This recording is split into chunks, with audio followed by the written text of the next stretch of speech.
Hello everybody, I'm Dan Balistrero from MasteringVoiceover.com. What kind of voice do you have?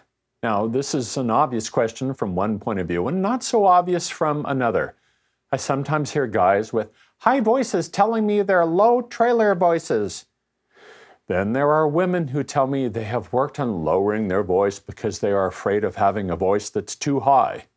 In either case, a lot of odd choices get made when people make choices based on how they would like to see themselves, or based on what they're afraid of. This happens when people are, 1, not familiar with vocal range, and 2, more interested in having a particular view of themselves than recognizing and accepting the reality of the biology of their voice. It's a normal tendency to want to view ourselves as we imagine. Having said that, it's very important to have a clear view of the biology of your voice, or it makes it difficult to successfully apply your voice to various voiceover jobs. It's good to remember that your best chance of getting work is to be yourself, your fully developed self. Now, of course, within every vocal range, we want to control our high and low registers. Every voice has a top and a bottom range, but it's important to point out that having a low voice is not intrinsically good, and having a high voice isn't intrinsically bad. What is needed is to have a realistic view of what your natural range is, and then develop the high and low aspects of your voice with respect for the true range of the biology you have been given. The basic ranges of male voices are tenor, high voice, baritone, medium range, and bass, low range. The basic ranges of female voices are soprano, high voice, mezzo, medium range, and contralto, low range. Those of you that sing know that these are the simplest of categories and that there are many combinations. I was a guest master coach in the late 80s for the San Francisco Opera Adler Fellows, and always marveled at how many combinations of range and color there are. This brings us to our next point. There are some voices that are high range but warm in color or dark sounding. Sometimes the warmth of a voice is actually mistaken for a lower range.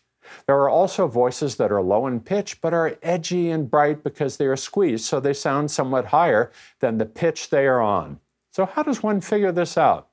Well, let me try and help you. But first I'll say I'm not going to send you to a piano to find range, and here's the reason. If you sing, you already know what range you sing in. But more importantly, the sound of your singing voice is sometimes quite different than the sound of your day speaking voice. I've known bass voices that had powerful, deep voices that sounded in daily life more like baritones. The natural range and weight of your day voice determines what kind of voice we have for voiceovers and for public speaking. My voice is a baritone voice. Voice type also has to do with the color or timbre of a voice as well. And then there is the influence of your personality on top of that. Are you normally serious in daily life? Cheerful? Perky? Dull? You might have a low voice but be very bubbly, or you might have a high voice and be unemotional or very even-tempered. You can see that these different combinations can combine to make your voice appropriate or inappropriate to sell certain products. If your voice is really high, you're more likely to do cartoons than sell insurance or do luxury car ads. Here is a great piece of homework. Get a pad of paper, and when you're watching TV, instead of hitting the mute button when the commercials come on, listen to them and make notes about the products, the voice range, the type of voice, and the personality the advertiser chose to represent their product. Make a list of, say, 50 commercials. Which ones are you like? Use a recorder and capture the ones you think you're most like and interested in. Write down the copy and then record it and play it back.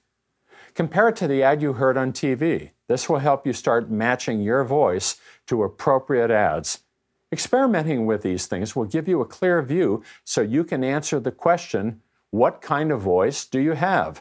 I'm Dan Balistrero from MasteringVoiceover.com.